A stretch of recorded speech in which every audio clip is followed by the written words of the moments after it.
है कि नहीं? घर बना देते हैं, घर तोड़ देते हैं, लेकिन उसको मेंटेन करना मुश्किल है। शादी कर लेते हैं, शादी तोड़ लेते हैं, लेकिन बना के रखना, निभाना बहुत मुश्किल है। तो भगवान जो है मुख्य कार्य ले रहे हैं वो है इस संसार को क्या करने का, मेंटेन करने का, पालन करने का। तो अभी ये सारे ऋषि वगैरह बैठे हुए थे, आपस में चर्चा हो रही है कौन महान है, कौन ज्यादा सत्व गुण में स्थित है, कैसे मालूम करें। भृगु ऋषि को नियुक्त किया गया, भृगु ऋषि आप ऐसा करो, इन तीनों का एग्जाम ले लो। ये ऋषि बहुत पावरफुल थे, ब्रह्मा जी का भी एग्जाम ले लेते, विष्णु भगवान का भी एग्जाम ले लेते थे।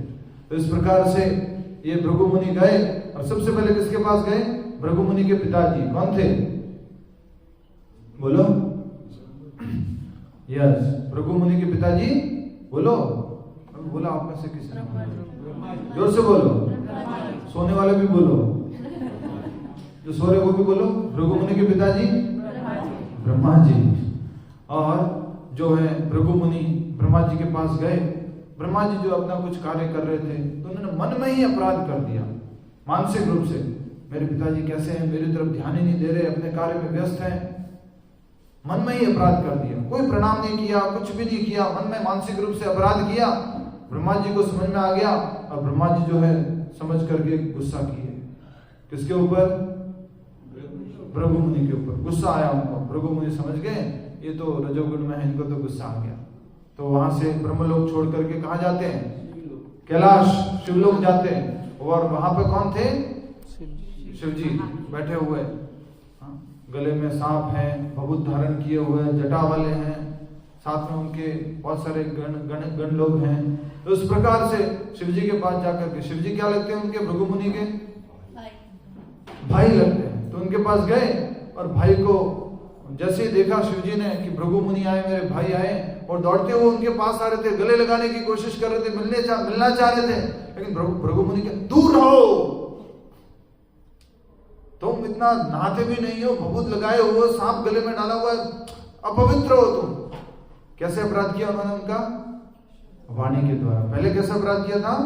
मन से। अब कैसे किया? वाणी से।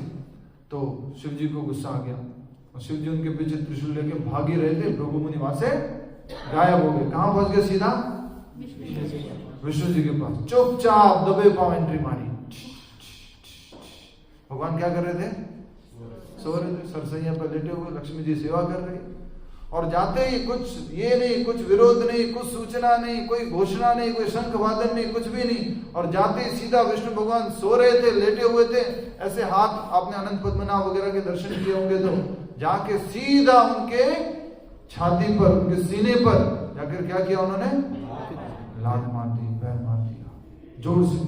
और भगवान विष्णु आके बोलते, अरे भृगु मुनि, आप मेरे इस घर में पधारे, मेरे लोक में पधारे, आपका हार्दिक स्वागत है। मेरा जो हृदय है, मेरा जो हार्ट है, और मेरा जो ये वक्षस्थल है, वो किसके बराबर है? पत्थर के बराबर है, वज्र के समान है। आपका कोमल चरण है, लाइए आपके कोमल चरण दीजिए, कहीं मेरे वज्र जैसे सीने से आपके पैर में कुछ लगा तो नहीं है, मैं थोड़ा मसाज कर देता हूँ। तो भगवान क्या करने लग जाते हैं? उनको मसाज करने लग जाते हैं, उनको अच्छे से संभाल रहे हैं। सोचिए भगवान विष्णु किस प्रकार से सहन किए सब कुछ।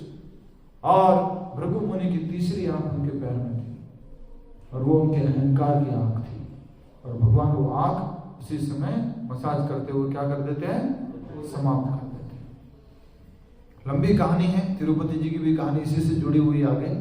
तो इस प्रकार से फिर लक्ष्मी मैया को क्रोध आ जाता है। क्या क्रोध आता है?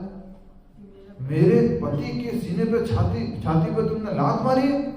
और भगवान विष्णु का ये स्थल को क्या बोलते हैं? वक्षस्थल। वक्षस्थल में कौन निवास करती है? लक्ष्मी जी। लक्ष्मी जी, मेरे स्थान पे तुमने लात मारी है। पत्नी के सामने लात मारी तो भी सोचो गुस्सा नहीं हुए विष्णु जी।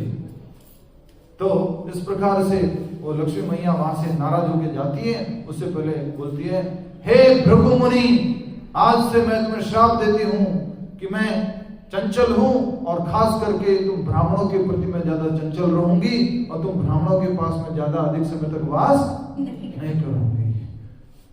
तो इस प्रकार से श्राप दिया, लक्ष्मी जी चली गई। और आगे जाके फिर पीछे नारायण भी जाते हैं, और फिर आगे तिरुपति की कहानी आती है। बहुत सुंदर कहानी है।